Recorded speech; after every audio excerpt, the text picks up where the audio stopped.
Hello everyone, welcome back to our YouTube channel Scratch Learners. In today's video, we will discuss about merging of two arrays. If you are new to my channel, please subscribe the channel and tap the bell icon to get notification about my latest videos. So let's begin today's topic. So what does merging of arrays means? It means if we are given two or three arrays, then we need to merge them into a single array. So merging of arrays refers to combining the elements of two linear arrays into a single array, right? And we can merge the arrays in two ways. The first case is when the elements of the arrays are not sorted and the merged array is also need not to be in the sorted order. Thus we can merge the given arrays into a single array end to end. That is, the element of the first array are copied into the third array, then the elements of the second array are copied into the third array after the elements of the first array. See here, this is the first array, this is the second array, and we are merging these two arrays in this way. See, these four elements are stored in the beginning of the third array, and after this we are storing all the elements of the second array. Okay, so here the elements are not sorted. So this is the first way. Now what is the second way? The second case is when the elements of the given arrays are sorted and we want to merge them into a third array which should be sorted too. That means in this case we will given two sorted array and we need to merge them into a sorted array. Now this also can be done in two ways. So in the first approach, the given sorted arrays are combined end to end, and then the elements of the third combined array can be sorted by using any sorting algorithm, right? See, these are two sorted arrays, right? And we need to merge them. So see, these are merged end to end. That means this is the first array, this is stored in the beginning of the third array, and the second array is stored after the first array, right? And then this array is sorted using any sorting algorithm. So this is the first way, but this approach is not efficient, so we will move towards the second way. In the second approach, the third array will be sorted while merging the two given sorted arrays. That means we will merge and sort the arrays side by side. So in this approach, the elements of the given arrays are compared, and based on the comparison, it is decided that which element will go in which position of the third array. So now understand this method with the help of an example. This is the first array A. The lower bound is referred by using L1 and the upper bound is U1. This is the second sorted array B, having the lower bound L2 and the upper bound U2. So we will begin by comparing the first element of both the arrays. As A0 is smaller than B0, that means 2 is smaller than 6, right? So 2 will be stored at the first location of the third array. As 2 is stored, so we are left with these two elements in this array and all the elements in the array B. So we will compare 4 with 6. As 4 is smaller than 6, so we will store 4 in the first index of the third array. Now we have stored 4 also, so we will move towards 10, that is A2. So we will compare A2 with B0, as we have not stored any element of the array B in the third array. So 10 is compared with 6, right? And now as 6 is smaller, so we will store 6 in the third array, right? Now we are left with the element 10 in the first array and these three elements in the second array. So we will compare 10 with 9, right? As 9 is smaller, it is stored in the third array. Okay, now only one element remains in the first array and two elements in the second array, right? So 10 is compared with 12, as 10 is smaller, so we will store 10 now. Then what? Then all the elements of the first array are already stored, right? 2, 4 and 10, 2, 4 and 10, and we are left with only two elements in the second array, right? As these are already sorted, so we will simply store both the elements without any further comparison. The reason for copying the remaining element from the second array to the third array is that the remaining element in the second array are already in the sorted order, so there is no need of any further comparisons. So in this way we got the merged array which is already sorted, right? So now let's understand the algorithm for this merging process.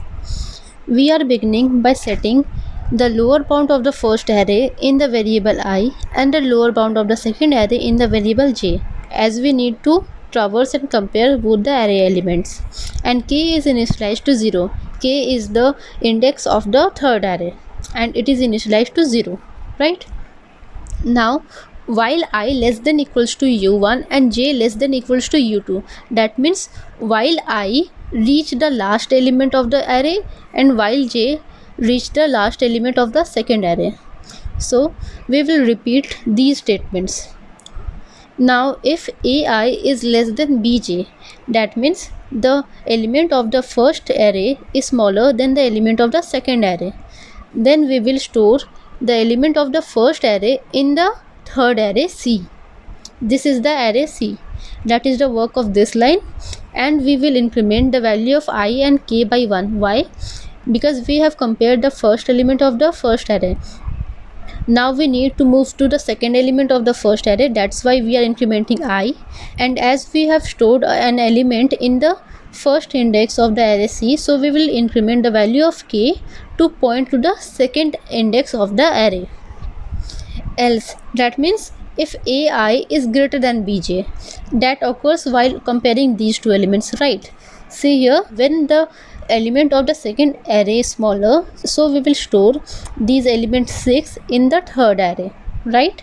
And we will set j++ and k++. That means we will increment the value of b by 1 to point to the next element of the array, and we will also increment the value of k to point to the next index of the third array, right? These all steps are repeated till we traverse the last element of both the arrays. Now if the value of any one of the variable becomes greater than the upper bound, that means the element of either one of these two arrays are already stored in the third array, but some element are remained in the second array, then we will exit from this loop, right? And assume the scenario in which all the elements of the second elements got stored in the third array, but some elements remained in the first array. So in that case the value of j will be greater than the upper bound, right? But we need to store the elements of the first array in the third array, right? So while I is less than u1, that means till when all the elements of the first array get stored, we will execute some statements, that is ck equals to ai. That means we will store the elements of the first array in the third array. We will increment the value of I and k as we need to store the next elements also. But in the case when all the elements of the first array are already stored in the third array, but there are some remaining element in the second array, then we need to execute this statement. That means while j is less than u2, we will set ck equals to bj. That means we will store all the elements of the second array into the third array, and we will set j++ and k++ for incrementing the values and storing all the next values of the array. So in this way we can merge two arrays into a sorted array, right? Now let's understand the complexity of this merging algorithm. While merging two sorted arrays into a third array, we have to perform comparisons between the elements of the arrays to be merged, right? So the complexity of merging algorithm can be calculated by counting the total number of comparisons that are performed during the merging operations. So if there are two arrays, array A of size m and array B of size n, then the maximum number of comparisons that may take place during the merge operation cannot exceed m plus n. That means in the worst case, if all the elements need to be compared, then the total number of comparison will be maximum m plus n, right? And the size, so the size of the third array, that means the size of the output array, will be k, that is equals to the size of the first array plus size of the second array, right? The maximum number of comparison will be k. That means the complexity will be order of k, where k equals to m plus n. This is the worst case complexity of merge sort, as we have taken the maximum number of comparisons that may take place while merging two sorted arrays into a third array. So the complexity comes out to be order of k. This is all about the process of merging of two arrays. Now see, this is the C++ code for merging two arrays into one sorted array. Okay, this is the declaration of function that we are going to use, and within the main block, in the beginning we are inputting the number of elements for the first array in the variable m.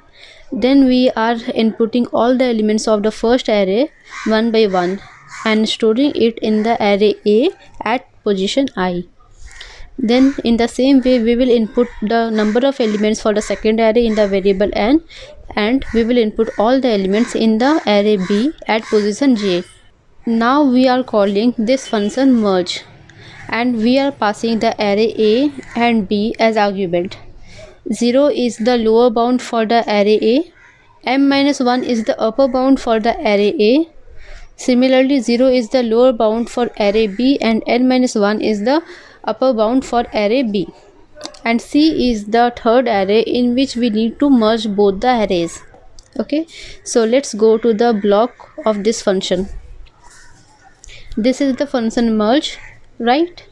Here we are initializing the variable I with low 1, that is lower bound of the first array, j with low 2, that is the lower bound of the second array, and k with low 1, that is the lower bound for the third array, right?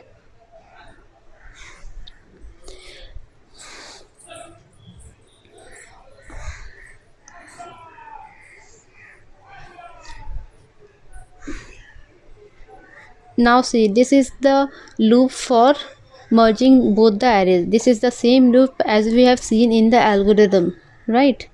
So while I is less than equals to upper bound of the first array and j is less than equals to upper bound of second array, we will check if the element of the first array is less than equals to the element of the second array. If so, then we will copy the element of the first array in the third array, right?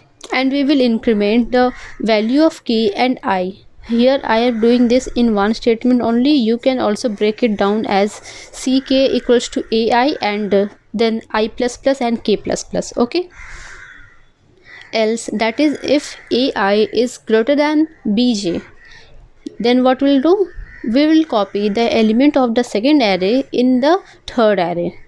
Okay, so this loop will run till when both the conditions are true.